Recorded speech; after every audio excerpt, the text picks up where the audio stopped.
इसने डिफाइन किया हुआ है।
आगे सकते सब स्टार्ट किया जाए। चलो ठीक है, गुड। तो आज हम सब लोग यहाँ पे इकट्ठा हुए। आज हम लोग का पहला सेशन है एपीसी कोर्स का। ठीक है, सब लोग कोई अलग अलग एरिया से, अलग अलग स्ट्रीम से आए हुए। कुछ लोग साइंस साइड से बिलोंग कर रहे हैं, कुछ लोग कॉमर्स साइड से बिलोंग कर रहे हैं। यहाँ पे हर स्ट्रीम के बच्चे अपने पीछे बैठे हुए हैं। यहाँ पे बहुत ऐसे भी है जो सिर्फ अभी इंटरमीडिएट क्वालिफाइड, बहुत ऐसे भी जो ग्रेजुएट्स हैं। ठीक है, कोई दिक्कत नहीं है। आप लोग किसी भी स्ट्रीम से बिलोंग कर रहे हो, कुछ भी कर रहे हो, डजेंट मैटर्स, क्योंकि हम आपको यहाँ पे एकदम बेस से उठाएंगे और टॉप तक पहुंचाएंगे। ठीक है, तो आइए हम लोग देखते हैं आज हम लोग किस कोर्स को ज्वाइन करके यहाँ पे आए हैं, क्या करने के लिए आए हैं। यहाँ पे हम लोग यहाँ कर रहे हैं अकाउंटेंट्स प्रोफिशिएंसी कोर्स। ठीक है, क्या होता है ये? It is a course for a certified professional accountant. पता है आप सभी को हम लोग अकाउंटिंग प्रोफेशनल कोर्स क्यों करते हैं? क्योंकि हमें आगे चल क्या बनना है? सर्टिफाइड प्रोफेशनल अकाउंटेंट, मतलब कि CPA। ठीक, धीरे धीरे एक एक स्टेप आगे बढ़ेंगे, जानेंगे अकाउंटेंट कौन होते हैं, फिर प्रोफेशनल कैसे बनते हैं, फिर सर्टिफाइड कैसे होते हैं। एक एक स्टेप पे चलेंगे हम लोग। ठीक है, आप सभी लोगों ने अपने आसपास कहीं ना कहीं अपने फादर के साथ, अपने अंकल्स के साथ आपने देखा होगा कि, या अपने फ्रेंड सर्कल में भी आपने देखा होगा, अलग तरह के बिजनेस लोग कर रहे हैं वहाँ पे, है ना। कोई फुटवेयर का बिजनेस कर रहा है, कोई गारमेंट्स का बिजनेस कर रहा है, मल्टीपल तरह के आपने बिजनेस देखे हुए हैं, है ना? ऐसे में होता क्या है, जब कोई भी पर्सन किसी बिजनेस को स्टार्ट करता है, वो बिजनेस या तो होगा आपको सर्विस सेक्टर का या तो ट्रेडिंग सेक्टर का। ठीक है, उसमें होता क्या है, मल्टीपल तरह के उसमें ट्रांजेक्शन होते हैं, कई तरह के लेन देन होते हैं, कई तरह के सामान खरीदे जाते हैं, बेचे जाते हैं, मल्टीपल पेमेंट्स होते हैं, रिसिप्ट्स होती है, हर तरह के ट्रांजेक्शन होते हैं इसके अंतर्गत। ठीक है, तो ऐसे में होता क्या है, ये इतने न्यूमरस नंबर ट्रांजेक्शन होने लग जाते हैं, अलग अलग इतने सारे क्लाइंट्स होने लग जाते हैं, तो उनका हिसाब रखना मुश्किल हो जाता है। एग्री करते इस बात से? गुड। अब ऐसे में है क्या, तब हमें जाके जरूरत क्या पड़ती है बिजनेसमैन को, एक किसी ऐसे क्वालिफाइड पर्सन की जो उनका ये हिसाब किताब पूरा रख सके। क्लियर?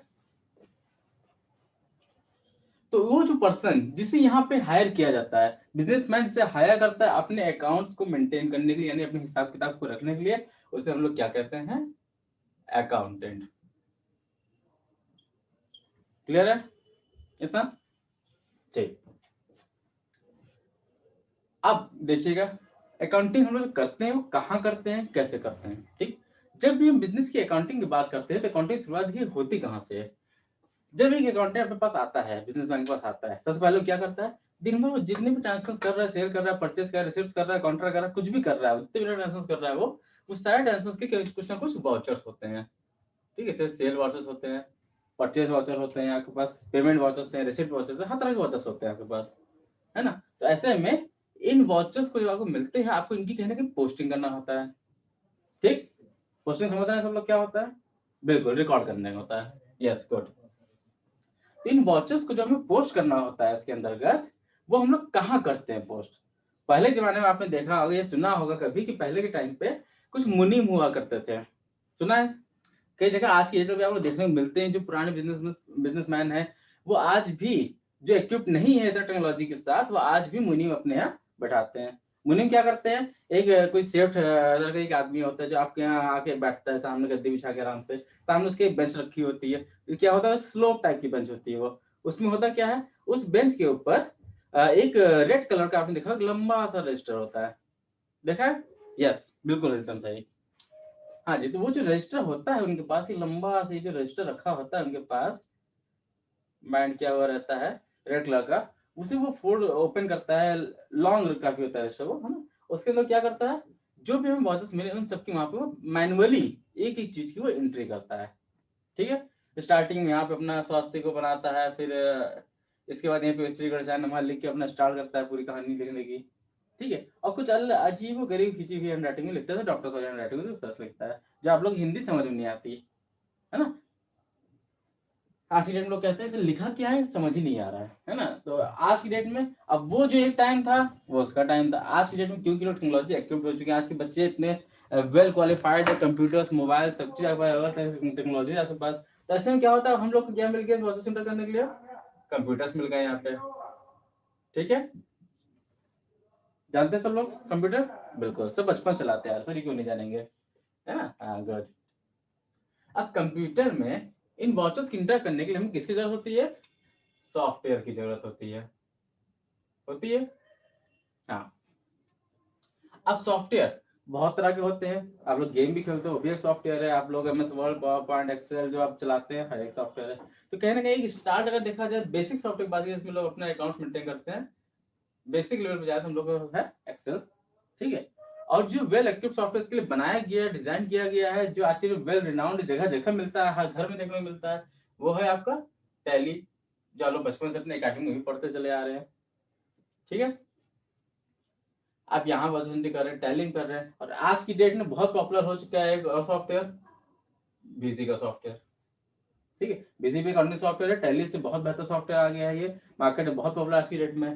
साथ में कुछ मेडिसिन वाले फार्मा वाले जितने हैं वो पसंद करते हैं मार्क सॉफ्टवेयर।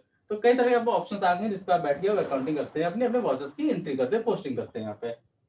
ठीक है, इसके अलावा जब हम कॉर्पोरेट्स में निकलते हैं, जहाँ मल्टीनेशनल की हम बात कर रहे हैं, जहाँ पे है ना, कि जहाँ हम जानते हैं कि मल्टीपल ब्रांचेस वर्ल्ड लेवल पे काम हो रहा है, वहाँ पे अलग अलग कंट्रीज में काम हो रहा है, तो वहाँ पे क्या होता है, एक और आपको सॉफ्टवेयर देखने को मिलता है वहाँ पे, सैप।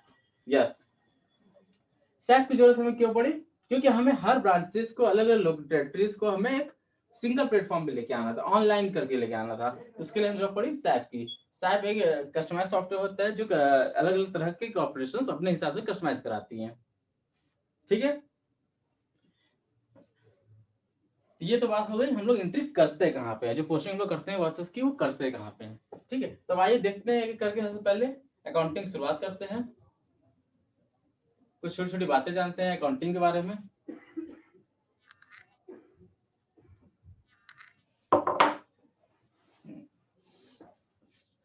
ठीक है, अकाउंटिंग जानने से पहले हमें ये जानना होगा कि सबसे पहले कि ट्रांजेक्शन क्या होते हैं और इवेंट्स क्या होते हैं।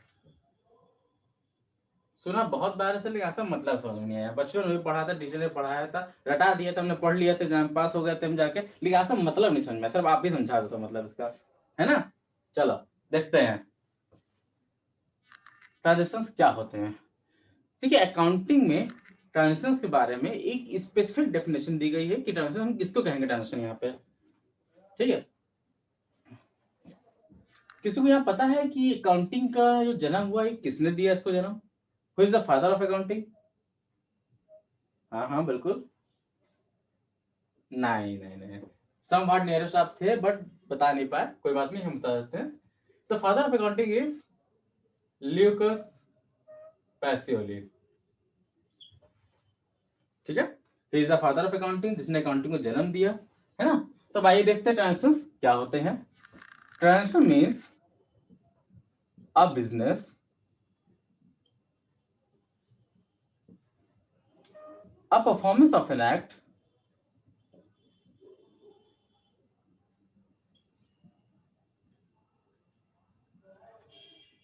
or an agreement। ट्रांजेक्शन को 3 तरह से डिफाइन किया गया है। पहला हमने क्या होता है, ट्रांजेक्शन क्या होता है? Transaction means a business, a performance of an act or an agreement. ठीक है, अब देखिए बिजनेस क्या होता है यहाँ पे। जब आप कोई भी बिजनेस स्टार्ट करते हो, जैसे एक प्रोप्राइटर है, कोई किसी भी प्रोप्राइटर कौन होता है? जो बिजनेस को स्टार्ट कर रहा है। ठीक है, मान लिए देखते हैं प्रोप्राइटर यहाँ बनाते हैं। देखिएगा, समझिएगा, बहुत इंपॉर्टेंट पार्ट है। आज इसको आप समझ गए अच्छे से तो आगे भी पूरी अकाउंटिंग बहुत आराम से, ये हमारा बेस है अकाउंटिंग का। आगे यहाँ पे अगर हम हल्के हो गए, ढीले पड़ गए, तो आगे हम अकाउंटिंग कभी नहीं समझ पाएंगे। ठीक है, तो इसलिए यहाँ पे बहुत ध्यान से देखना है, बहुत ध्यान से समझना है, जो ना आए तुरंत मुझसे पूछना है। ठीक है, तो ये आ गए हमारे पास एक प्रोप्राइटर साहब आ गए। ठीक, प्रोप्राइटर महोदय ने क्या किया? एक बिजनेस स्टार्ट किया।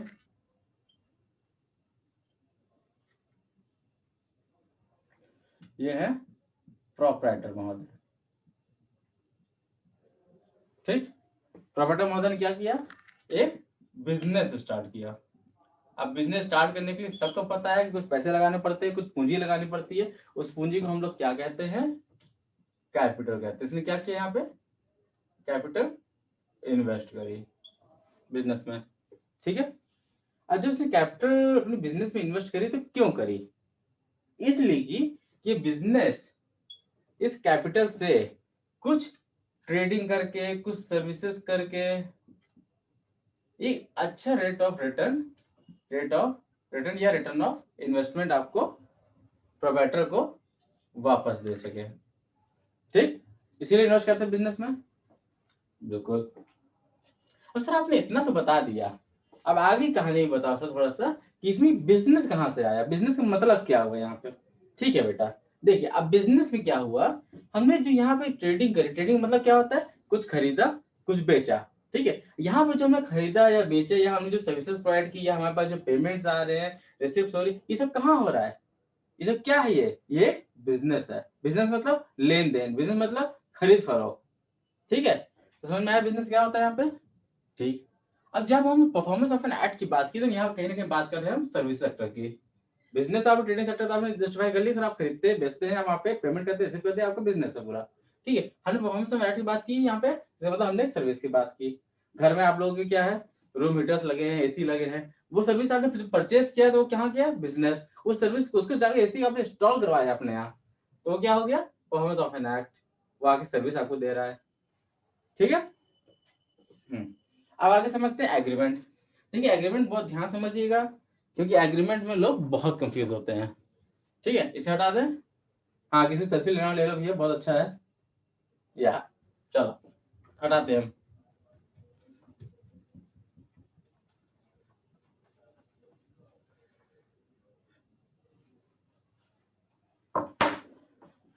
आइए देखते हैं एग्रीमेंट क्या होता है।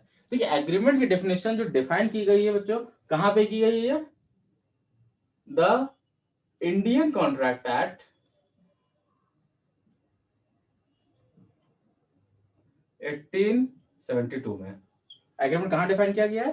द इंडियन कॉन्ट्रैक्ट एक्ट 1872 में। कैसे डिफाइन किया गया है यहाँ पे एग्रीमेंट? हमारे कॉन्ट्रैक्ट एक्ट ने ये बताया कि जब एग्रीमेंट की बात होती है तो उसकी सबसे पहले हमारे पास 4 एलिमेंट्स होने चाहिए, तब हम एग्रीमेंट बना सकते हैं। क्या क्या? सबसे पहले होना चाहिए ऑफर, यानी कि प्रपोजल। अब बॉय प्रपोजेज अ गर्ल, उसने ऐसे ऑफर किया। ठीक, हाँ ये जरूर समझ में आ जाएगा, भाई को समझ में नहीं आएगा। कि कहाँ डिफाइन किया कॉन्ट्रैक्ट में? अरे बस बस रहने दो अब। हाँ ये सब तुम लोग अच्छे से क्लास में सवाल पूछ।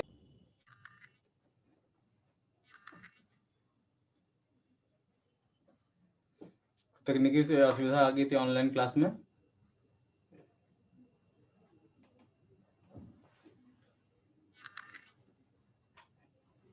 कोई बात नहीं, होता है।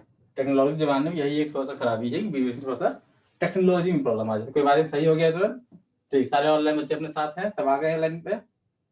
हाँ गुड, चलिए देखते हैं। हम बात कर रहे थे इंडियन कॉन्ट्रैक्ट 1872 की। ठीक, इसमें क्या है? एक होता है सबसे पहले ऑफर। ठीक, ऑफर का मतलब क्या हुआ? सेक्शन 2A कॉन्ट्रैक्ट ने दिखाया ऑफर। ऑफर मतलब प्रपोजल होता है। प्रपोजल मतलब क्या हो गया कि आपने एक प्रस्ताव रखा एक फर्स्ट पार्टी है उसने प्रस्ताव रखा सेकंड पार्टी को, ठीक है। इसमें एग्जाम्पल अभी दिया गया था क्या, a boy proposes a girl, ठीक। हाँ, मुस्कुराहट बहुत जल्दी आ जाती है आप लोग को इस बात पे। चलो आगे देखते हैं। जब ऑफर हुआ तो कहीं ना कहीं एक्सेप्टेंस होगा, और जब एक्सेप्टेंस होता है तब क्या होता है, कुछ वादे होते हैं, वादों को हम लोग क्या कहते हैं, प्रॉमिस। और एक्सेप्टेंस या प्रॉमिस ये कहाँ डिफाइन की गई है, अंडर सेक्शन 2 सबसेक्शन बी, ठीक है। अब ये जो ऑफर हो रहा है, ये एक्सेप्टेंस हो रहा है, ये किसके बीच में हो रहा है, ये कुछ पार्टीज के बीच में हो रहा है। पार्टीज क्या है अपनी, एक है ऑफरर और दूसरा कौन है, ऑफरी है, ठीक। ये कहाँ डिफाइन किया गया है, सेक्शन 2C। ये तीनों जो एक्टिविटीज हो रही है, ऑफर हो रहा है, एक्सेप्टेंस हो रहा है, दो पार्टियों द्वारा हो रहा है, ये किस लिए हो रहा है, ये कहने का किस लिए, प्रतिफल के लिए किया जा रहा है, एक रिटर्न के लिए किया जा रहा है, उसको हम लोग क्या कहते हैं, कंसिडरेशन। यस, वेरी गुड, किसने बोला वजह से, बहुत अच्छे बहुत अच्छे। सेक्शन 2D में डिफाइन किया गया है कंसिडरेशन।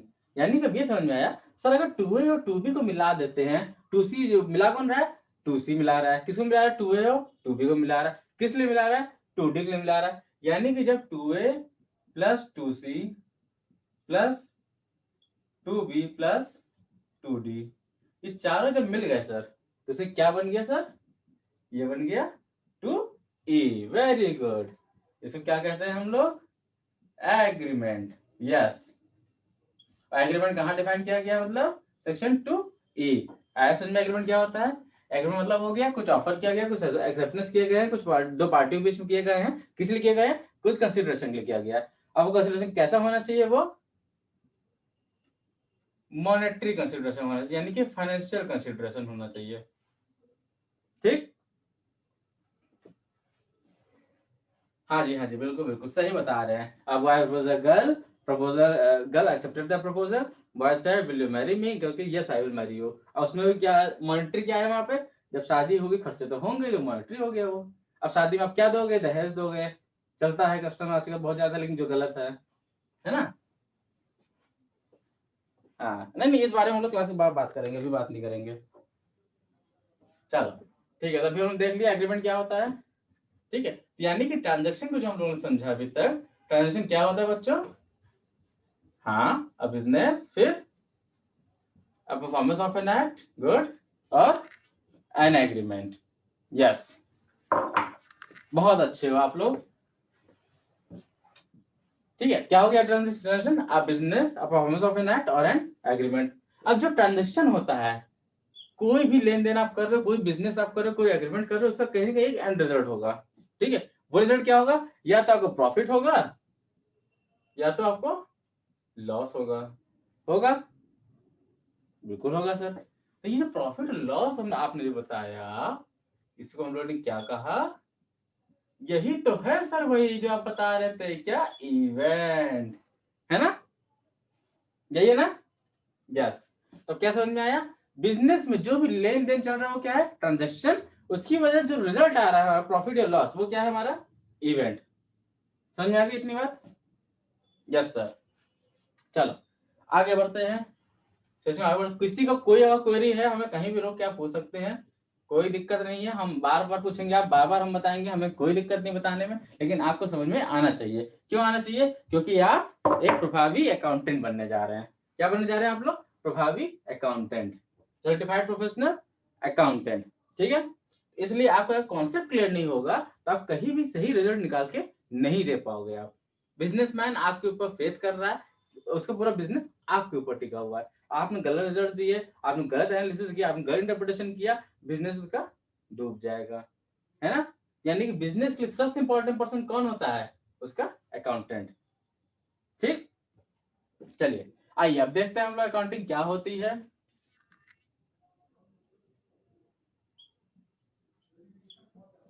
ठीक, अकाउंटिंग,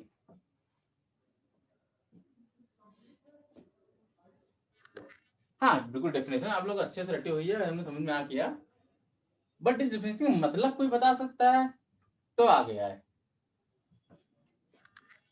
अच्छा अच्छा, हाँ, बबीता मैम ने कहा था रट लो बेटा अच्छे से, एग्जाम में जरूर पूछा जाएगा, है ना। और पूछा भी गया था, तो इसी की वजह से तो हमेशा 10 नंबर मिल गए थे, वरना वो भी नहीं मिलते तो फिर 0 मिल के आते एग्जाम में, है ना।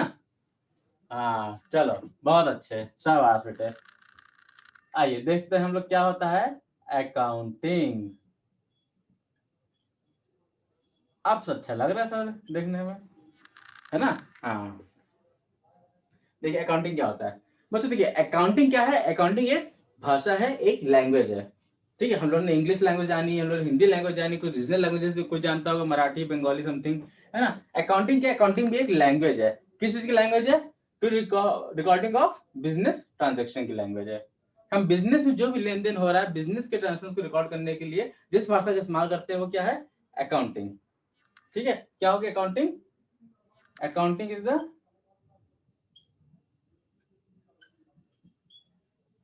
Language of business.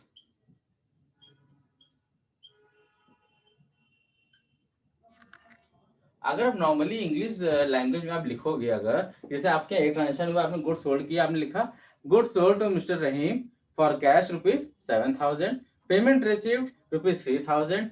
अलग अलग डेट पर जाके लिखेंगे इतना बैड डेट्स हो गया, इतना रिटर्न आ गया। अब इंग्लिश लैंग्वेज में आप पूरा लिख रहे हैं अपना, ये हिंदी में आप पूरा लिख रहे हैं।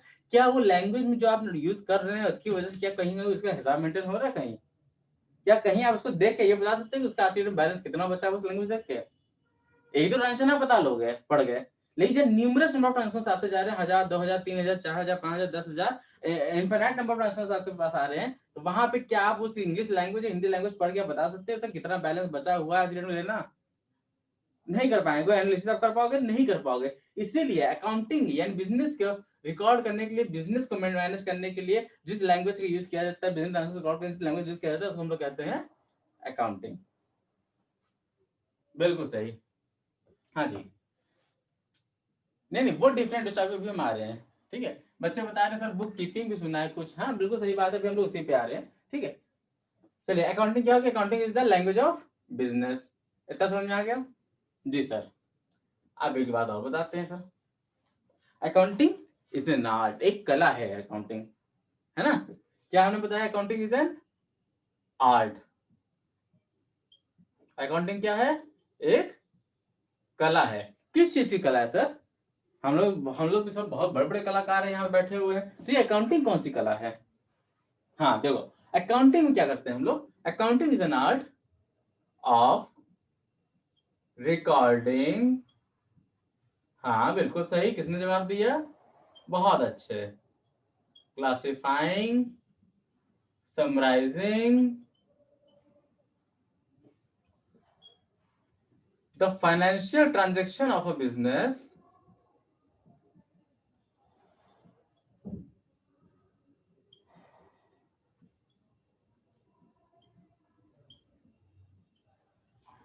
in a systematic manner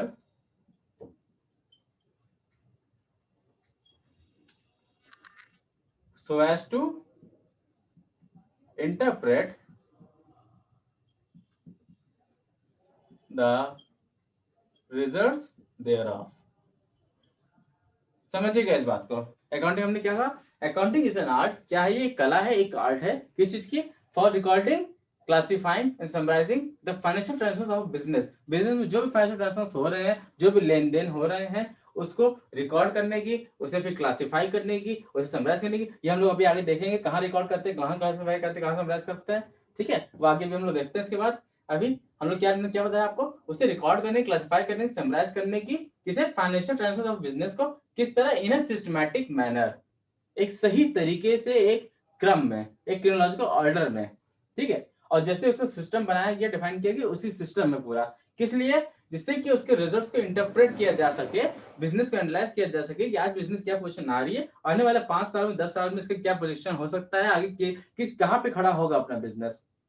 अगर बिजनेस पर अचानक से कोई भी अनसर्टेनिटी आ जाए, क्या वो उसको बियर कर पाएगा कि नहीं कर पाएगा, आज उसकी नेटवर्क कितनी है, उसकी वर्किंग कैपिटल कितनी है, सब कुछ जानने समझने के लिए हम लोग क्या करते हैं, उसको इंटरप्रेट करने के लिए क्या करते हैं, हम लोग अकाउंटिंग करते हैं पूरी। ठीक है, अब आइए देखते हैं हम लोग इसी में प्रोसेस ऑफ अकाउंटिंग।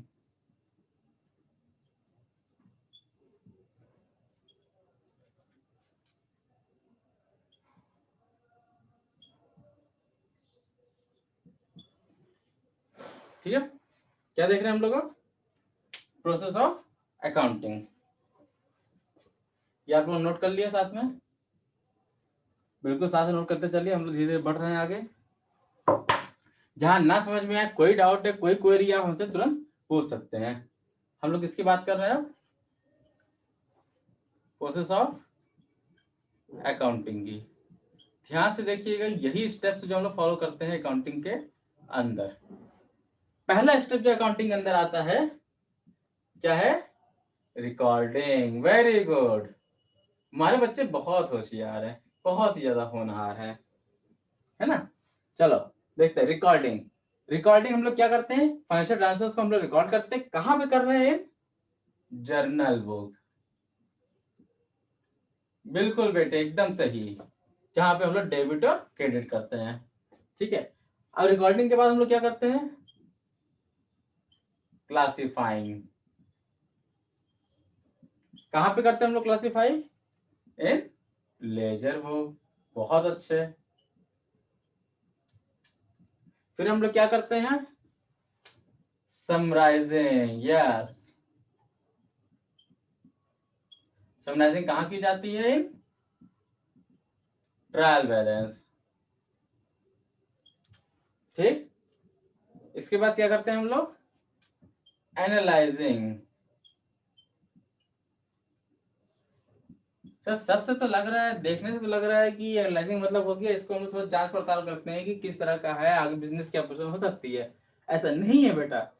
एनालाइजिंग हम लोग क्या करते हैं? एनालाइजिंग में फिक्स क्लासिफिकेशन होता है। जो ट्रायल बैलेंस यदि एंट्रीज आई है, उन्हीं हम लोग फिक्स क्लासिफाई करते हैं। किसमें? In various groups. जब हम लोग आगे चल के बैलेंस शीट पढ़ेंगे, वहां हम लोग देखेंगे कुछ ग्रुप्स डिफाइन किए गए हैं। जैसे कि वहां बात की गई थी fixed assets, current asset, investments, देखा था? Current liabilities. हाँ जी बिल्कुल। सिक्योर्ड लोन, अनसिक्योर्ड लोन, ऐसे करके बहुत सारे अलग अलग ग्रुप्स हैं। इन ग्रुप्स में हम जो ये एंट्रीज हमने एलिमेंट्स आए हैं हमारे ट्रायल बैलेंस करते हैं, इनको हम लोग इन्हीं ग्रुप्स में डिवाइड करते हैं। Indirect expenses, indirect income, direct expenses, direct income, हर तरह के ग्रुप्स में हम लोग जाके इसको डिवाइड करते हैं। ठीक है, ये जो डिवीजन हम कर रहे हैं, इस डिवीजन को कहा जाता है मेथोडिकल क्लासिफिकेशन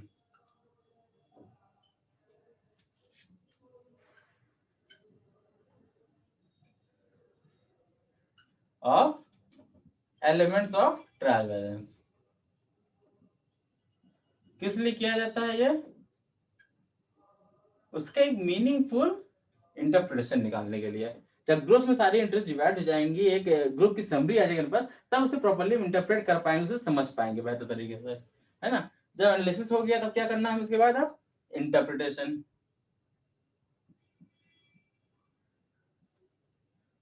यहाँ पे हम क्या करते हैं? बिल्कुल से वही जो इसके पहले बोला था। इंटरप्रिटेशन में क्या करते हैं हम लोग? जो हमने क्लासिफाई कर लिया, अब इसी को हम लोग इंटरप्रेट करते हैं, इससे रिजल्ट निकालते हैं, अलग तरह के रेशियोज निकालते हैं, कैलकुलेट करते हैं कि इन्वेंटरी टर्नओवर रेशियो कितना जा रहा है, डेब्ट टर्नओवर रेशियो आपको क्या जा रहा है, 100 डेज के ऊपर डेज आप कितने, वर्किंग कैपिटल रेशियो क्या है, नेटवर्थ रेशियो क्या आ रहा है आपका, है ना? हर तरह के हम लोग एनालिसिस करते हैं। और वो एनालिसिस अलग अलग tools used to interpret the financial position of a business.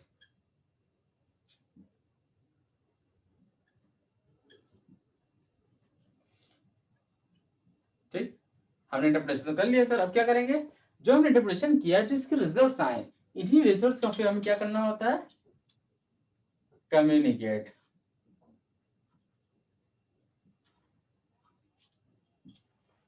ठीक है, फिर क्या करते हैं हम लोग लास्ट में? कम्युनिकेट करते हैं। कैसे करते हैं communicate sir? In the form of annual report. Annual report के फॉर्म में इन्हीं रिजल्ट्स को हम कम्युनिकेट करते हैं। ठीक है, किसको कम्युनिकेट किया जाता है? To users of financial statements. अब कौन कौन है फाइनेंशियल स्टेटमेंट के यूजर्स, ये हम लोग अभी इसके बाद देखेंगे। ठीक है, समझ में आया इतना पार्ट? यहाँ किसी को कोई डाउट? ठीक है, एक बार फिर से इसको रिवाइज कराते हैं आप लोग को। प्रोसेस ऑफ अकाउंटिंग में सबसे पहला प्रोसेस होता है अपने पास क्या, रिकॉर्डिंग। यस, रिकॉर्डिंग कहाँ कर रहे हैं हम लोग, जर्नल बुक में। फिर क्या कर रहे हैं हम लोग, क्लासीफाई। क्लासीफाई कहाँ कर रहे हैं हम लोग, लेजर बुक में। फिर हम लोग क्या कर रहे हैं, समराइज। समराइज कहाँ कर रहे हैं हम लोग, ट्रायल बैलेंस में। फिर क्या कर रहे हैं हम लोग, एनालाइज। एनालाइज हम लोग कहाँ पे कर रहे हैं, balance sheet, profit loss, income statements, statement of affairs, जिसको जो भी आप कह दो, जो भी हम फाइनेंशियल स्टेटमेंट्स हैं उन्हीं के अंदर इसको हम एनालाइज करते हैं। एनालाइज में हम क्या कर रहे हैं हम लोग, इसी के एलिमेंट्स को मेथोडिकल क्लासिफिकेशन कर रहे हैं इन वेरियस ग्रुप्स। किस लिए, जिससे कोई मीनिंगफुल उससे इंटरप्रिटेशन निकाला जा सके। ठीक है, जब ये एनालिसिस होगी फिर क्या करते हैं हम लोग, इंटरप्रिटेशन। इंटरप्रिटेशन क्या करते हैं, अलग अलग टूल्स का यूज किया जाता है, जैसे कि रेशियो एनालिसिस हमने बताया आपको टूल, है ना, मार्जिनल एनालिसिस होती है हमारी इसके अंदर, है ना। तो अलग तरह के टूल्स को हम लोग यूज करते हैं, जिस किस लिए करते हैं, जिससे कि financial position of the business को हम इंटरप्रेट कर पाए। ठीक है, तो यहाँ पे जो हमारा रिजल्ट निकल के आता है उसको हम क्या करते हैं, फिर कम्युनिकेट करते हैं। किसको कम्युनिकेट कर रहे हैं हम लोग, to users of financial statements. Clear हो गया ये चीज, कोई डाउट है? ठीक है, नोट कर लिया आप लोगों ने साथ साथ। चलिए इसको हटाते हैं और थोड़ा सा आगे बढ़ाते हैं गाड़ी को। देखिएगा पहले शॉर्ट में आपको रिवीजन इसका करा दिया जाए पीपीटी के माध्यम से। ठीक, देखिएगा पीपीटी में।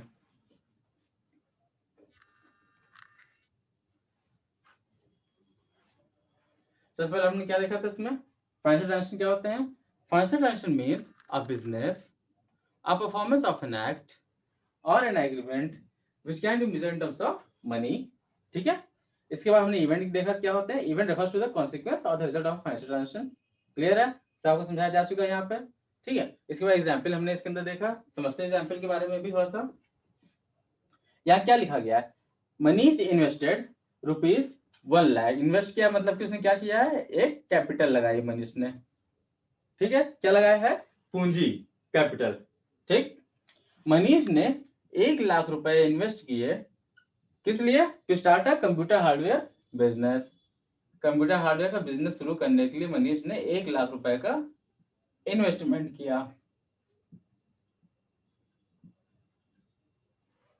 ठीक, अब इसमें क्या किया इसने इन्वेस्ट करने के बाद, इसने पहले गुड्स परचेज किए।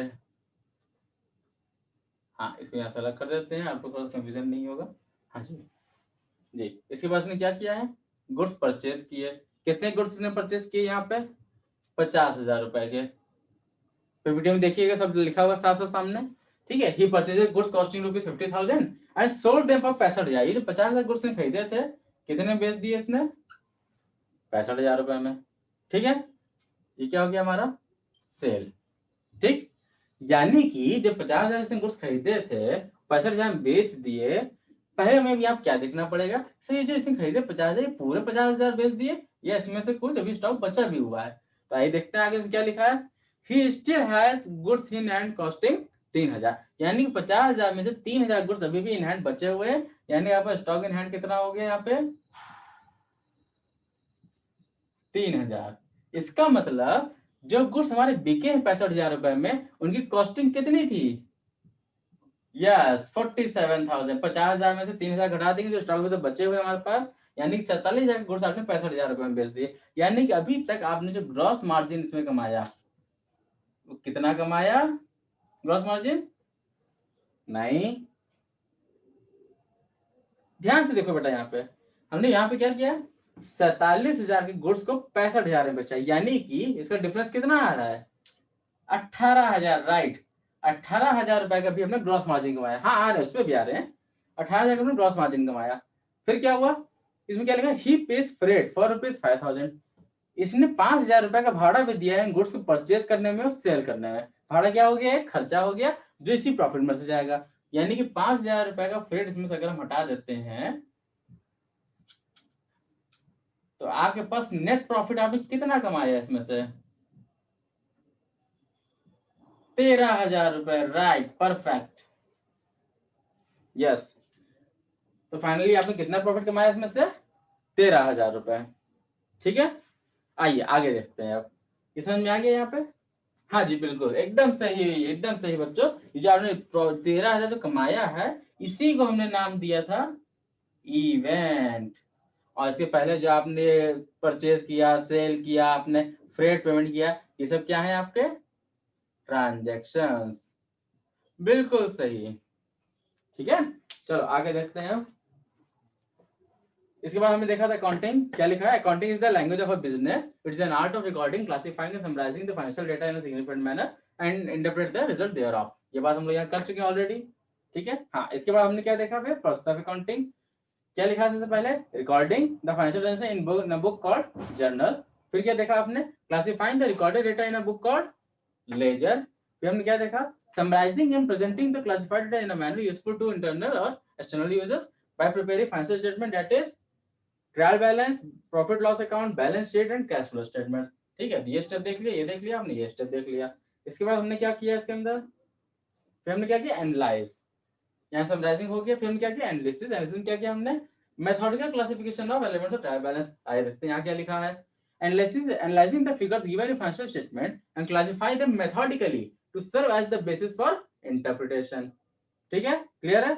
एक एग्जांपल दी गई साथ में, for example all items of related to fixed assets are put at one place, and while all items related to current assets are put at another place. इससे क्या हुआ, it establishes the relationship between items of profit and loss account and the balance sheet. यानी जो item हमें profit and loss account दिखाए हैं, जो item हमें बैलेंस शीट दिखाए में दिखाए, उसी के बीच में एक रिलेशन है, वो रिलेशन आपने यहाँ पे एस्टैब्लिश कर दिया। यानी कि अगर आपने सैलरी दी, सैलरी क्या है आपका खर्चा, जो कि है प्रॉफिट एंड लॉस अकाउंट का पार्ट। सैलरी जब दी, या तो आपने कैश में दिया होगा या तो बैंक में दिया होगा। ये कैश और बैंक क्या है, ये करंट एसेट का पार्ट है। यानी कि यहाँ पे रिलेशन स्टैब्लिश हुआ, जिस खर्चा हुआ है वो कहाँ जा रहा है, प्रॉफिट एंड लॉस में, और वो खर्चा हुआ कैसे है, वो कैश या बैंक से हुआ जो कि आ रहा है करंट एसेट में, बैलेंस शीट में। एक रिलेशन यहाँ पे स्टैब्लिश हो गया इनके बीच में। ठीक है, इसके बाद हमने क्या किया, इंटरप्रिटेशन। इंटरप्रिटेशन में हम लोग क्या करते हैं, interpreting the analyzed relationship between items of profit and loss account of balance sheet in a manner that will enable the end user to make a meaningful judgment about financial condition and profitability of a business operation. ठीक है, मतलब क्या हो गया यहाँ पे, जो हमने यहाँ पे बताया था अलग अलग टूल्स हम लोग यूज करते हैं, किस लिए करते हैं, जिससे कि balance sheet profit loss account हमने बनाया है उससे एनालाइज कर पाए, उससे इंटरप्रेट कर पाए, उससे फाइनेंशियल पोजीशन कंपनी की निकाल पाए। ठीक है, आगे देखते हैं। इसके बाद हमने क्या कहा, कम्युनिकेट। कम्युनिकेट हम कैसे करते हैं, in the form of annual report. ये एनुअल रिपोर्ट कब बनती है, जब कंपनी की एजीएम होती है साल में। जब आपको फाइनेंशियल ईयर खत्म हो जाता है, मार्च में ओवर हो जाता है, तो उसके बाद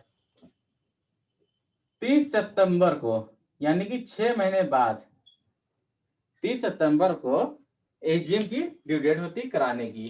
30 सितंबर तक में एजीएम कंपनी की हो जानी चाहिए, एनुअल जनरल मीटिंग। हाँ बिल्कुल सही है। तो एनुअल जनरल मीटिंग क्या होता है, वहां पे एनुअल रिपोर्ट अपनी फाइनलाइज होती है, डिस्कस की जाती है, फिर इन्हें पब्लिश करने के लिए भेज दिया जाता है। ठीक है, हाँ देखा है, हाँ बिल्कुल देखा है, भारत का आपने देखा है तो बिल्कुल सही है। भारत पेट्रोल लिमिटेड की हड़ताल निकलती है और न्यूज़पेपर में भी आती है, हर कंपनी जैसे बड़ी कॉर्पोरेट सबकी निकलती है रिपोर्ट। और वो कहाँ पब्लिश की जाती है, in one English newspaper, in one Hindi newspaper, in one regional newspaper and on the companies website. ठीक है, इस जो फाइनेंशियल रिपोर्ट पब्लिश की जाती है किसके लिए की जाती है, for users of financial transactions. ठीक है, जो भी हमारे ट्रांजैक्शन में इंटरेस्टेड हैं, हमारे से फाइनेंशियल स्टेटमेंट्स में इंटरेस्टेड है, उसको हम लोग एनुअल रिपोर्ट की कॉपी देते हैं कि वो एनालाइज कर पाए कंपनी की पोजीशन आज की डेट में क्या आ रही है। ठीक है, आगे बढ़ते हैं। इसके बाद हम शॉर्ट में देखते हैं जल्दी से, बुक कीपिंग अकाउंटिंग में क्या फर्क है यहाँ पे अब। ठीक है, बुक कीपिंग क्या है, ये जो हमने प्रोसेस पूरा देखा अभी तक अकाउंटिंग का, रिकॉर्डिंग से लेके कम्युनिकेटिंग तक का, इसमें जो आपका पहला फेज है रिकॉर्डिंग, यही आपकी बुक कीपिंग है। अच्छा सर, हमें तो मालूम ही नहीं था, है ना। हाँ, हम तो समझते थे सर अकाउंटिंग मतलब यही हो गया हमारा, जो हम ज्यादा बिल परचेस इंटर करते थे अकाउंटिंग है।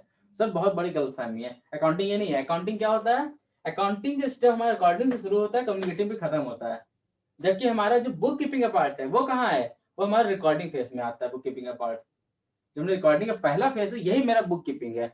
बाकी सारा पार्ट क्या है, अकाउंटिंग है। क्लियर, देख ले एक बार डिफरेंस सामने।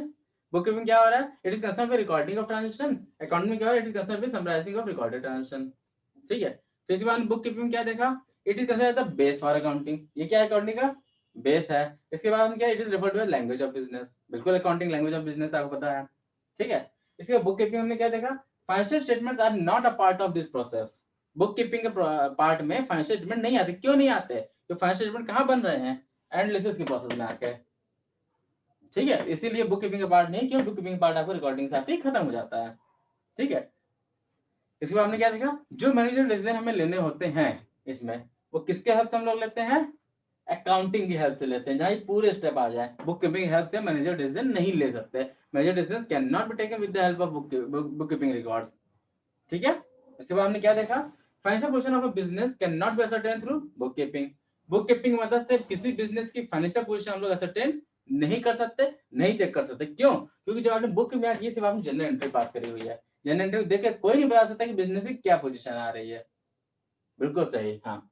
इसीलिए जब तक आपको लेजर्स नहीं बन जाते, ट्रायल बैलेंस नहीं बन जाते, बैलेंस शीट नहीं बन जाती, तब तक बैलेंस शीट को देखे बिना कोई नहीं बता सकता बिजनेस की क्या पोजीशन है।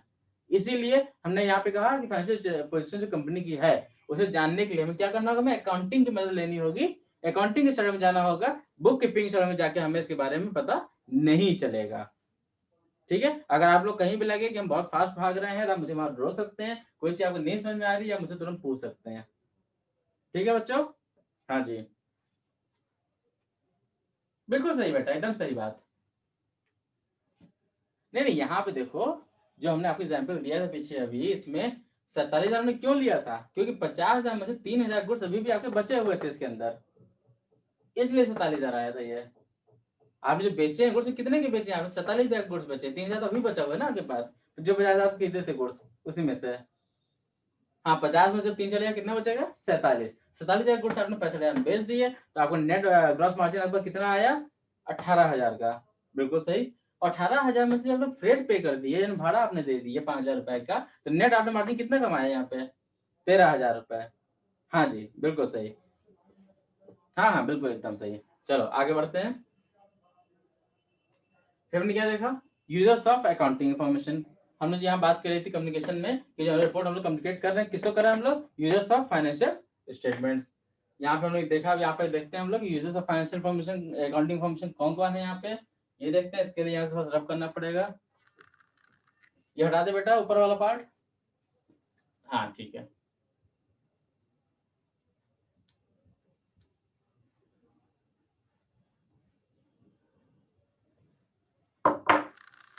देखिएगा, यूजर्स जो अपने पास है यहाँ पे अकाउंटिंग में, वो दो तरह के होते हैं। एक होते हैं हमारे पास इंटरनल यूजर, और एक होते हैं अपने पास एक्सटर्नल यूजर। हाँ जी, बिल्कुल सामने आपको दिख रहा है। इंटरनल यूजर में कौन कौन आते हैं अपने पास, बोर्ड ऑफ डायरेक्टर्स। जानते ही आप लोग कौन होते हैं, जो कंपनी को स्टार्ट करते हैं, जब डायरेक्टर्स मिलके, उसमें मिनिमम 7 मेंबर्स होते हैं जो, या और ज्यादा भी हो सकते हैं, वो मिलके कंपनी को स्टार्ट करते हैं, वही हमारे क्या होता है, बोर्ड ऑफ डायरेक्टर्स। उसमें हमारा प्रमोटर भी शामिल है। हाँ बिल्कुल सही। शेयर होल्डर्स भी उसी के पार्ट है। अगर बोर्ड ऑफ डायरेक्टर्स पार्ट में जरूरी नहीं शेयर होल्डर, सब्सक्राइबर भी हो सकता है, लेकिन जनरली जो इनिशिएट करते हैं कंपनी, जो शेयर होल्डर्स रहते हैं, वो बोर्ड ऑफ डायरेक्टर्स होते हैं। ठीक है। बट शेयर होल्डर मे और may not be a board of director, कोई कंपलसरी नहीं है। ठीक है। इसके बाद हमने क्या देखा, पार्टनर्स। जब पार्टनरशिप हम की बात करेंगे तो वहां पे क्या आएंगे, पार्टनर्स, वो भी कंपनी के इंटरनल यूजर हैं। फिर हमने क्या देखा, मैनेजर्स। मैनेजर्स मतलब क्या हो गया, जो कंपनी के एमडी होता है, मैनेजिंग डायरेक्टर होता है, ठीक है, टॉप लेवल मैनेजमेंट है हमारा। ठीक है, वो भी हमारे इंटरनल यूजर्स हैं। फिर हमने क्या देखा सॉरी, फिर हमने देखा ऑफिसर्स। ऑफिसर्स मतलब क्या हो गया, सीईओ कंपनी का, चीफ एग्जीक्यूटिव ऑफिसर होता है।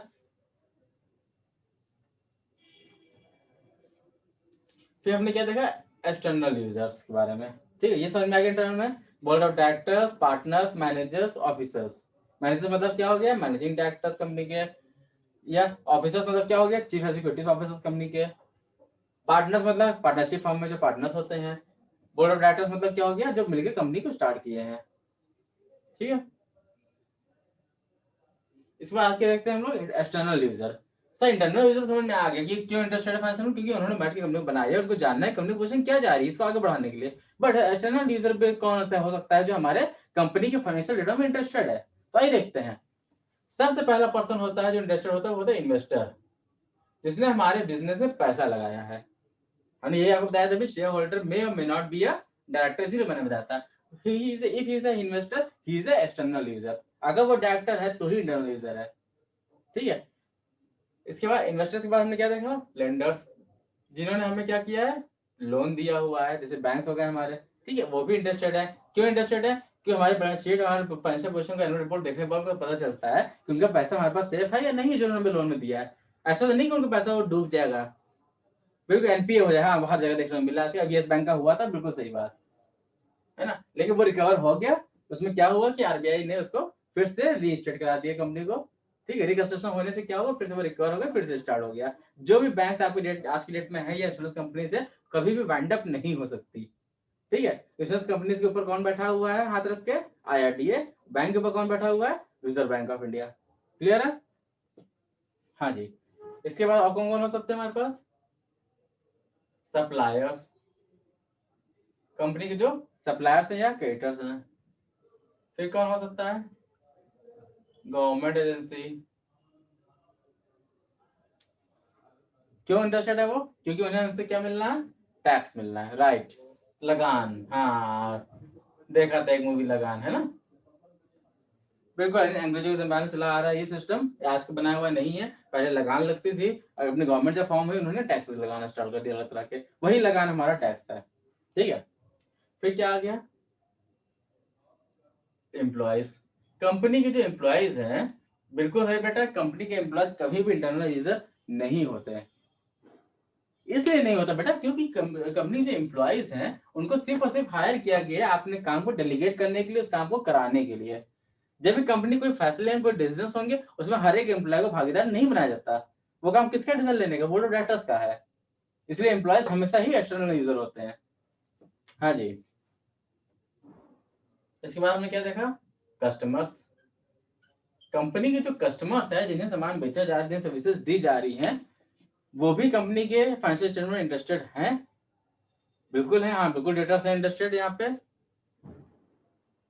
हाँ, इसलिए इंटरेस्टेड है क्योंकि उन्होंने आप कंपनी के साथ अगर जुड़े हैं, कॉन्ट्रैक्ट उन्होंने किया सर्विसेज लेने का, आपके लिए एनुअल मेंटेनेंस से कॉन्ट्रैक्ट उनके साथ किए हुए हैं, आप उनको साल पर सर्विसेज देते रहेंगे। अगर उनको पता चलेगा कि आपकी कंपनी नीचे आगे डूबने वाली है, या बंद होने वाली है, या बुरे कगार में चल रही है, तो आपके साथ वो आगे काम नहीं करेंगे। सबसे अच्छे एग्जाम्पल इसका है इंश्योरेंस कंपनी। जो आपके पास पॉलिसी होल्डर्स है, वो आपके यहाँ आते हैं इंश्योरेंस कराने के लिए, ठीक है। अगले 12 साल 15 साल तक उन्हें पॉलिसी पेमेंट टर्म होता है उनका, आपके साथ जुड़े रहना होता है। आगे उनको क्लेम मिलेगा या नहीं मिलेगा उनको कैसे पता, अगर उनको अचानक पता चल जाए कि जैसे एलआईसी ऑफ इंडिया है, अचानक जो हो नहीं सकता, इम्पॉसिबल है, लेकिन अगर अचानक पता चल जाए एलआईसी कंपनी पर डूबने वाली है, हाँ, तो बिल्कुल उनकी हालत खराब हो जाएगी। क्योंकि उन्होंने अपनी हार्ड एंड मनी लगा रखी है कंपनी के अंदर, हर साल प्रीमियम दे रहे हैं उसके लिए कंपनी को, आगे उनको क्लेम मिल रहा है उसी से, है ना। हाँ, लेकिन इंश्योरेंस कंपनी कभी डूब नहीं सकती, ये फैक्ट है, ठीक है। इसलिए वो भी इंटरेस्टेड होते हैं कंपनी के ऊपर, कंपनी के फाइनेंशियल स्टेटमेंट्स में, ठीक है। इसके बाद हमने क्या जाना, पब्लिक एट लार्ज। पब्लिक कौन हो गया, जिन्होंने आपकी कंपनी के शेयर्स को सब्सक्राइब किया हुआ है। आज तक ज्यादातर लोग आज की डेट में कैपिटल मार्केट और मनी मार्केट में ट्रेड करते हैं बिल्कुल, शेयर्स में कुछ लगा रहे हैं पैसे, कोई डेट्स में लगा रहे हैं पैसे, वो क्या है, पब्लिक एट लार्ज है। आपकी कंपनी में इन्वेस्ट किए हुए हैं अपने पैसे को बढ़ाने के लिए।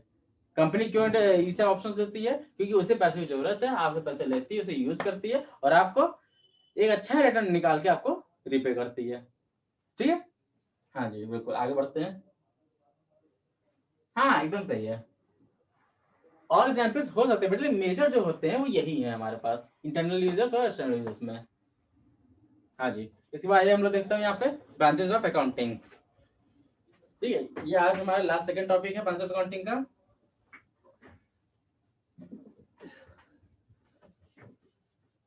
नोट कर लिया था ना सबने ये,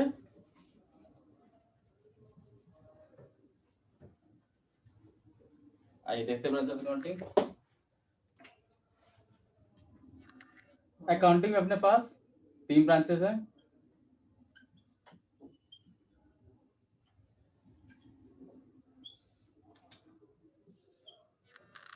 पहली ब्रांच क्या बताया आपको, फाइनेंशियल अकाउंटिंग। जानते हैं, अब इसके बारे में करके जानते हैं। Financial accounting, cost accounting, management accounting. देखिएगा, जब हम ट्रेडिंग सेक्टर की बात कर रहे हैं, जहां पे हम सामान खरीद रहे हैं बेच रहे हैं, वहां पे क्या हो रहा है, जैसे ही आपने सेल किया, आपने उसके ट्रांजेक्शन को रिकॉर्ड किया, जैसे ही आपने परचेस किया उसके ट्रांजेक्शन को आपने रिकॉर्ड किया, यहाँ पे आपने पेमेंट किए, रिसिप्ट किए। यानी कि यहाँ पे ट्रेडिंग सेक्टर में जो भी ट्रांसफर हो चुके हैं हम उन्हें रिकॉर्ड कर रहे हैं। यानी कि इसे क्या समझ में आया कि फाइनेंशियल अकाउंटिंग में हम क्या करते हैं, पास्ट की बात करते हैं यहाँ पे आके, जो ट्रांजेक्शन हमारे हो चुके हैं। ठीक है। कॉस्ट अकाउंटिंग में किसकी बात कर रहे हैं, सब पास्ट की बात तो कर ही रहे हैं, साथ प्रेजेंट और फ्यूचर की बात भी करते हैं यहाँ पे, क्योंकि यहाँ पे एक एस्टिमेशन होता है। आप मैन्युफैक्चरिंग जब करने जा रहे हो यहाँ पे, मैं कॉस्ट अकाउंटिंग में हमेशा बात की जाती है मैन्युफैक्चरिंग सेक्टर की, ट्रेडिंग सेक्टर की बात यहाँ पे नहीं होती। मैन्युफैक्चरिंग सेक्टर में क्या होता है, आपने रॉ मटेरियल परचेज किए, उसके प्रोडक्शन करने से पहले फिनिश बैलेंस पहले उसके एस्टिमेशन लेते हैं, स्टैंडर्ड कॉस्टिंग करते हैं कि इतना अगर इनपुट हम लगाएंगे इतना आउटपुट हमें मिलेगा। प्रॉपर एस्टिमेशन के बेस पे परचेज के इंडेक्स बनते हैं, परचेज की जाती है रॉ मटेरियल्स की, फिर उन्हें प्रोसेस ऑफ प्रोडक्शन में डाला जाता है। ठीक है। तो मैन्युफैक्चरिंग सेक्टर जब हमने बात की, यहाँ पे क्या आ गया, कॉस्ट अकाउंटिंग। यहाँ पे पास तो होता ही है, साथ में हमारे पास प्रेजेंट होता है और फ्यूचर को ध्यान में रखते किया जाता है। यहाँ पे आपके पास तीनों आ गए। ठीक। फिर जब हमने मैनेजमेंट अकाउंटिंग बात की, तो जो हमने कॉस्ट फाइनेंशियल अकाउंटिंग थी, जो कॉस्ट अकाउंटिंग थी, इन दोनों को मैनेज करने का काम कौन कर रहा है हमारे पास, मैनेजमेंट अकाउंटिंग। यानी कि यहाँ पे फाइनेंशियल प्लस कॉस्ट अकाउंटिंग का क्या किया जाता है, पूरा इसका मैनेजमेंट किया जाता है। अलग अलग तरीके से अलग अलग टूल्स दिए गए हैं इसके लिए, जो हम लोग आगे पढ़ेंगे चल के आगे मैनेजमेंट अकाउंटिंग के अंतर्गत। ठीक है। बिल्कुल। देखिएगा एक बार यहाँ सामने फाइनेंशियल अकाउंटिंग में क्या लिखा हुआ, it covers preparation and interpretation of financial statements and communicating to users of accounts, it records transaction which has already been occurred. यानी कि पास्ट की बात यहाँ की जाती है। ठीक है। और एक ट्रेडिंग एंड सर्विस सेक्टर की बात हो रही है। मैनेजमेंट अकाउंटिंग में हमने क्या लिखा है, it is concern with internal reporting to managers of business units to discharge the functions of planning, control and decision making. मतलब क्या हो गया, यहाँ पे जो भी आपकी एक्टिविटीज हुई फाइनेंशियल के अंदर और कॉस्ट के अंदर, इनकी इन्हीं एक्टिविटीज को हम लोग क्या करते हैं, यहाँ पे आके एनालाइज करते हैं, इन्हें इंटरप्रेट करते हैं। किस लिए करते हैं, जिससे कि आगे की प्लानिंग, कंट्रोल, डिसीजन मेकिंग में हमें ये हेल्प कर पाए। इसी के बेस पे हम लोग प्लानिंग करते हैं, फ्यूचर प्रोजेक्ट्स करते हैं कि आगे हम क्या प्रोजेक्ट्स लेके आने हैं, नए प्रोजेक्ट्स और क्या चलाने हैं। हम किसके बेस पे कर रहे हैं, अपने मैनेजमेंट अकाउंटिंग के बेस पे कर रहे हैं। बोर्ड ऑफ डायरेक्टर्स किया किसमें इंटरेस्टेड रहते हैं, मैनेजमेंट अकाउंटिंग में इंटरेस्टेड रहते हैं। ठीक है। फिर क्या देखिएगा, कॉस्ट अकाउंटिंग क्या लिखा है, it is a form of management accounting that aims to ascertain the total cost of production by accessing variable and fixed cost of each step of production. यहाँ जानिए कि वेरिएबल क्या होता है, फिक्स्ड क्या होता है। देखिएगा, एक होती है वेरिएबल कॉस्ट, एक होती है फिक्स्ड कॉस्ट। फिक्स्ड कॉस्ट वो होती है जिससे इससे कोई मतलब नहीं होता कि अगर बिजनेस चल रहा है या नहीं चल रहा है। अभी कोविड पैंडेमिक चल रहा था पीछे, सभी लोग ने देखा है कितने बिजनेस इसमें डूब गए। क्यों डूबे, क्योंकि उनकी फिक्स्ड कॉस्ट बहुत हाई थी। चाहे बिजनेस चले या ना चले, ये कॉस्ट इनकर होनी ही होनी है। एग्जाम्पल लेते हैं इसका, जैसे कि रेंट हो गया, सैलरी हो गया, ये अमाउंट को पे करना ही करना है, चाहे उनके बिजनेस में एक यूनिट का भी टर्नओवर हो रहा है या नहीं हो रहा है, इससे कोई मतलब नहीं है। वेरिएबल में क्या होता है, यहाँ पे जब भी कोई एक यूनिट अगर आपकी सेल होगी तभी ये कॉस्ट आपके ऊपर आएगी। जैसे कि फ्रेट, ठीक है, जब आप खरीदेंगे बेचेंगे तभी फ्रेट का खर्चा आएगा, ऐसे आपका कोई खर्चा नहीं आ गई है। लेकिन फिक्स मैसेज जो है आपको देने ही देने, चाहे अगर लॉकडाउन पड़ा हुआ है, ऑफिस खुल भी नहीं रहा है, तब भी जाने हैं ये। इसीलिए कहा जाता है हमेशा कि फिक्स्ड कॉस्ट को हमेशा रिड्यूस रखना है, कम से कम रखना है हमेशा, है ना। और वेरिएबल कॉस्ट जितना हो सके उतना हाई रखना है। कई कंपनीज बिलीव करती हैं कैजुअल लेबर्स पे, क्योंकि कैजुअल लेबर क्या होते हैं, वो जब जरूरत होती है तब बुलाते हैं, हायर करते हैं उनको पर यूनिट बेसिस पे, पीस रेट पे, अलग अलग हावर रेट पे, है ना। और उनसे काम करवाने में प्रोडक्शन कंप्लीट हुआ, उनको छुट्टी हो जाती है। वो रेगुलर एम्प्लॉय अपने यहाँ नहीं रखते, है ना। हाँ बिल्कुल सही। इसीलिए हाँ बिल्कुल सही बात है, जो अभी हुआ था कोई पैंडेमिक में, या आपने देखा था अभी पीछे से, अभी यहाँ पे जैसे है क्या, आपने एक चलता है मैकडोनल्ड्स, सुना है सबने इसके बारे में। ठीक है। हाँ, मैकडोनल्ड्स में क्या है, यहाँ किसी जितने भी यूनिट्स खुली हुई हैं जगह जगह पे, आपने देखा हुआ यहाँ पे बिग बाजार के पास खुला हुआ है मैकडोनल्ड्स, आपने और सिटीज में देखा है, मल्टी प्लेसेस पे आपने देखा हुआ है मैकडोनल्ड्स यहाँ पे खुला हुए हैं। ठीक है। वो क्या कर रहे हैं यहाँ पे, उन्होंने जितनी यूनिट्स अपने यहाँ पे खोल रखी हैं, सब की सब अपनी परचेज यूनिट खोल रखी है। क्यों खोली उन्होंने परचेज यूनिट पे, जो भी बिग बाजार में जो स्पेस खुला हुआ है ये भी इन्होंने परचेस किया हुआ है, चंडीगढ़ में जो खुला है वो भी इन्होंने परचेस किया हुआ है। अपने परचेज लोग इसीलिए खोलते हैं कि चाहे हमारा एक सामान बिके या ना बिके, क्योंकि प्रॉपर्टी का रेट तो बढ़ रहा है। हाँ बिल्कुल सही, इससे कहीं भी ये लॉस में नहीं जाएंगे। ठीक है, हाँ जी, हाँ बिल्कुल सही। ठीक है, तो अब यहाँ पे हमने क्या जाना, वेरिएबल कॉस्ट क्या होती है, फिक्स कॉस्ट क्या होती है, और इन कॉस्ट कहाँ रिकॉर्ड कर रहे हैं, प्रोडक्शन में। प्रोडक्शन हमारे कहाँ रिकॉर्ड किए जाते हैं, कॉस्ट अकाउंटिंग में। ठीक है, आइए लास्ट टॉपिक अपना देखते हैं आज का, role of an accountant. Accountant से क्या रोल होते हैं। Accountant is a professional person who performs following task, आपने सामने देख रहे हैं अपने। पहला काम क्या होता है अकाउंटेंट का, maintenance of books of accounts and interpreting the results देयरऑफ।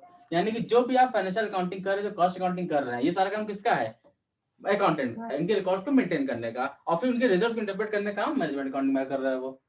ठीक है, इसके बाद हमने क्या देखा, communicating the analyse and interpreted results periodically to management for planning control and timely decision making.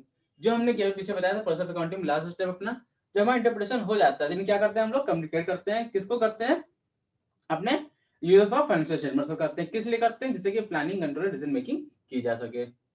ठीक है, इसके बाद हमने क्या देखा, handling taxation matters of business और representing before the tax authorities on behalf of the SSC. मतलब क्या हुआ, जो भी आपको टैक्सेस लग रहे हैं, जैसे जीएसटी है, इनकम टैक्स, इसमें क्या होता है, आपकी स्क्रूटनीज होती है ना। हर साल आपके पास नोटिस आती रहती हैं कि आपने इस साल के ये रिटर्न में डिफॉल्ट था, आपने ये कमी की हुई है। तो वहां पे आपकी ड्यूटी, अकाउंटिंग की ड्यूटी बनती है कि बिजनेस के बिहाफ, बिजनेसमैन के बिहाफ पे या बिजनेस के बिहाफ पे वहां जाए, प्रेजेंट हो अपनी बुक्स को लेके, उन्हें अंडरस्टैंड कराए, उन्हें क्लियर करें उनके डाउट्स को। इस नहीं सर हमारे यहाँ ये आपने जो लग रहा है ये क्लेरिफाई हम आपको कर देते हैं, हमारे इस तरह से निकाला गया, इस तरह से एप्लीकेबल होता है, या इसलिए यहाँ पे जो चार्जेस लग रहे हैं काइंडली विड्रॉ किया जाए।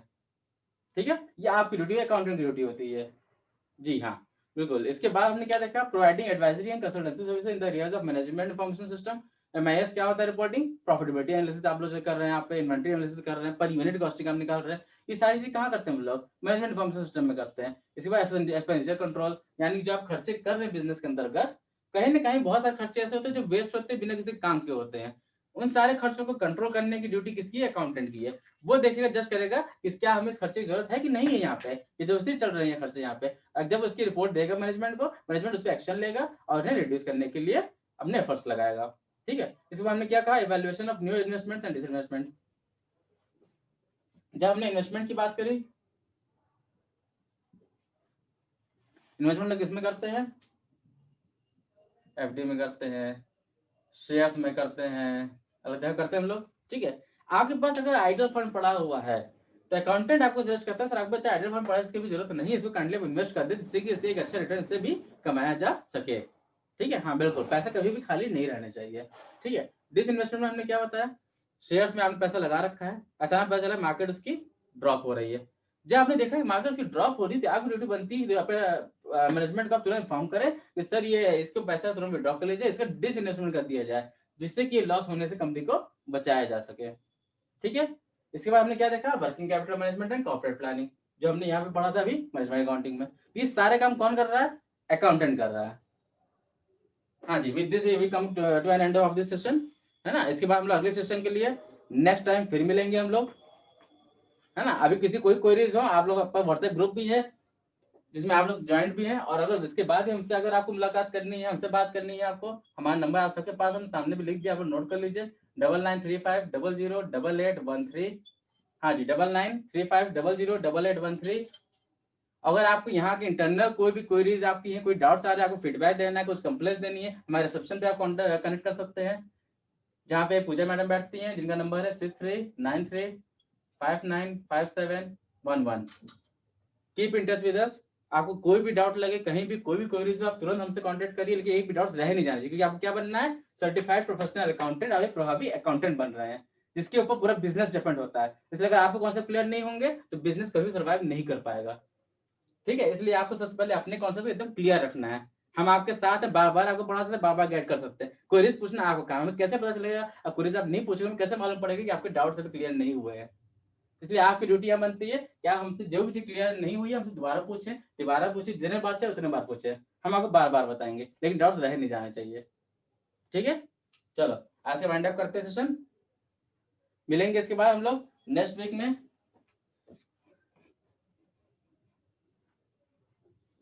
हाँ, नेक्स्ट शिफ्ट में हमारा होगा, ये आपका नेक्स्ट सेशन अब होगा इसके बाद, एक दिन छोड़ के ऑल्टरनेट डेज में आपका। हाँ जी, बिल्कुल बिल्कुल। ठीक है, सो गुड बाय, सायोनारा, गुड नाइट। रिवाइज करिए घर जाने के बाद, रिवीजन बहुत कंपलसरी है। रिवीजन आप नहीं करोगे आप भूल जाओगे चीजों को, रिवाइज नहीं करोगे आप पता ही नहीं चलेगा कि आपको क्लियर हुआ कि नहीं हुआ। तो रिवीजन मस्ट है। क्लास में आने से पहले एक बार रिवाइज करिए, जाने के बाद फिर रिवाइज करिए, आपको डाउट्स हमेशा क्लियर रहेंगे। ठीक है, प्रैक्टिस सेशन हम लोग कराते रहेंगे बीच बीच में, आगे प्रैक्टिस कभी बीच में नहीं छूटने पाएगी। हाँ चलो, ओके चलो, गुड बाय, फिर मिलते हैं नेक्स्ट वीडियो में।